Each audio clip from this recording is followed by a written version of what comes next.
والسماء رفعها ووضع الميزان ألا تطغوا في الميزان وأقيموا الوزن بالقسط ولا تخسروا الميزان والأرض وضعها للأنام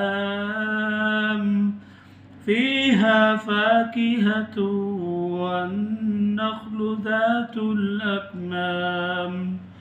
والحب ذو العصف والريحان